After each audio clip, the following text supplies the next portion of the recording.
Hammaga assalomu alaykum.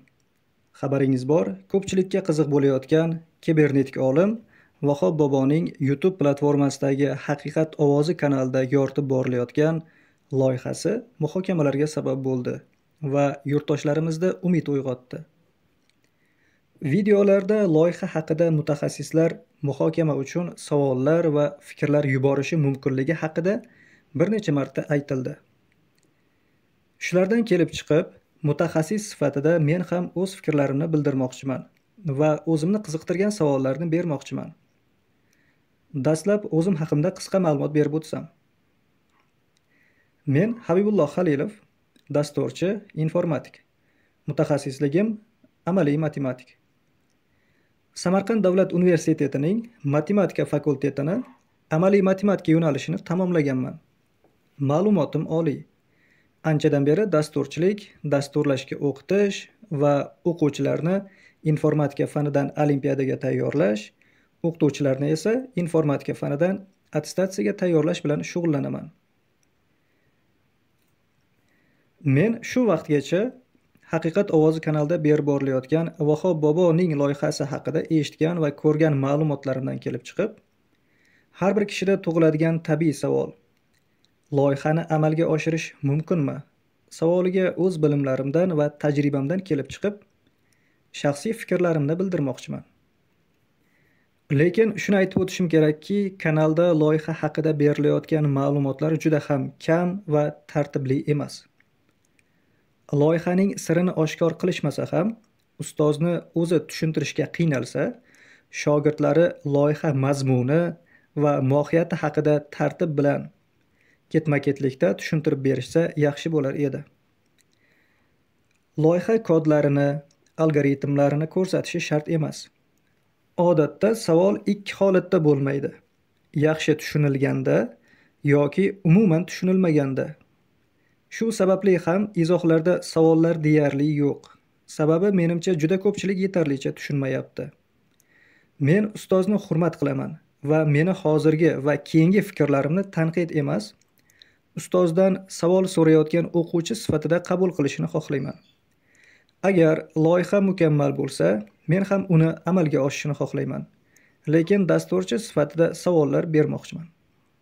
Demak, hammada bo'lishi mumkin bo'lgan asosiy savol: loyihani amalga oshirish mumkinmi? Mening shaxsiy javobim ha, nazariy jihatdan mumkin. Lekin buni amaliyotga tatbiq etishda bir qancha muammolar kelib chiqadi. Siz tomoshabinlar bilan kelib chiqadigan asosiy muammolarni muhokama qilamiz. Xavotir olmang, men hammasini sodda tilda, informatik bo'lmaganlar ham tushunadigan tilda tushuntirishga harakat qilaman. Demak, boshladik. Haqiqat ovozi kanalini kuzatib, loyiha haqida tushunganlarimdan kelib chiqib, o'ylashimcha, bu tizim butun mamlakat fuqarolarini va sohalarini kuzatish tizimi. Loyihada asosiy kuzatish imkoniyati berilgan kishi hammaning hisob raqamini, hisobidagi pul miqdorini, mol-mulkini, tibbiy holatini, telefon suhbatlarini, internetdagi harakatlarini va shu kabi boshqa barcha ma'lumotlarga kirish huquqiga ega bo'lar ekan. Endi shu o'rinda bir savol kelib chiqadi.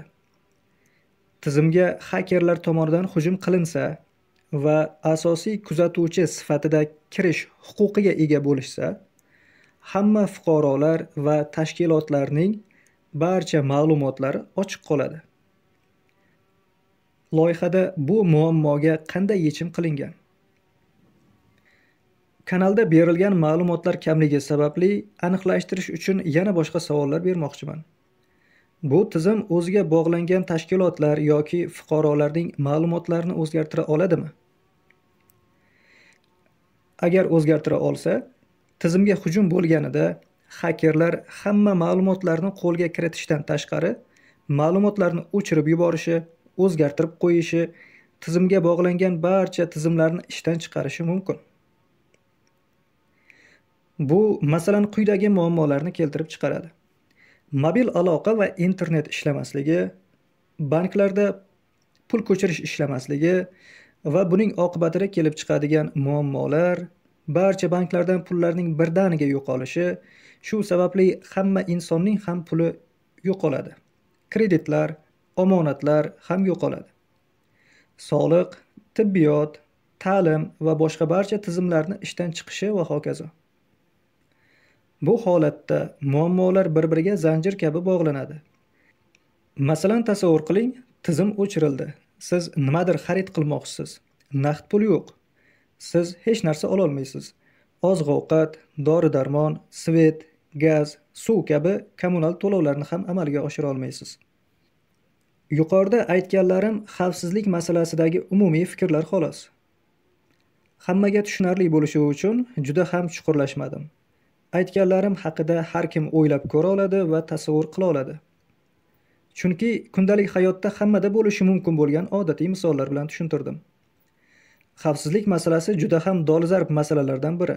Bu bizga tashqaridan keladigan kompaniyalar va investitsiyalarga ham, hattoki turizmga ham ta'sir o'tkazadi. Chunki tizim yagona bo'lsa, ular ham shu tizimga qo'shilishga majbur bo'lishlari mumkin. Va ularda men yuqorida aytib o'tgan savollar kelib chiqishi tabiiy. Yuqoridagilardan kelib chiqib, xavfsizlik masalasidagi quyidagi savollarga javob berishingizni xohlayman. Birinchi savol. Tizimga xakerlar tomonidan hujum qilinsa va asosiy kuzatuvchi sifatida kirish huquqiga ega bo'lishsa, hamma fuqarolar va tashkilotlarning barcha ma'lumotlari ochiq qoladi. Loyihada bu muammoga qanday yechim qilingan? Ikkinchi savol. Bu loyiha o'ziga bog'langan tashkilotlar yoki fuqarolarning ma'lumotlarini o'zgartira oladimi? Uchinchi savol. Tizim buzilsa, sizning fikringizcha qanday xavflar kelib chiqadi va nima sababdan? To'rtinchi savol. Agar tizimni buzilishi hech qanday xavf keltirib chiqarmaydi deb o'ylasangiz, uning ham sabablarini keltirib bering. Bu savollarni yana davom ettirish mumkin, lekin umumiy holda shu savollar yetarli deb o'ylayman. Hurmatli tomoshabinlar, meni fikrlarim haqida o'z fikrlaringizni izohlarda yozib qoldiring. Keyingi videolarda loyihaning texnik va dasturiy ta'minoti haqidagi savollarni bermoqchiman va ustoz Vahob bobodan javoblar kutib qolamiz. Shaxsan meni bu loyiha ishga tushishi va muvaffaqiyatli amalga oshishi bo'yicha hech qanday bir e'tirozim yo'q. Men ham albatta bu loyihani ishga tushishini va hammaga foydali bo'lishini xohlayman.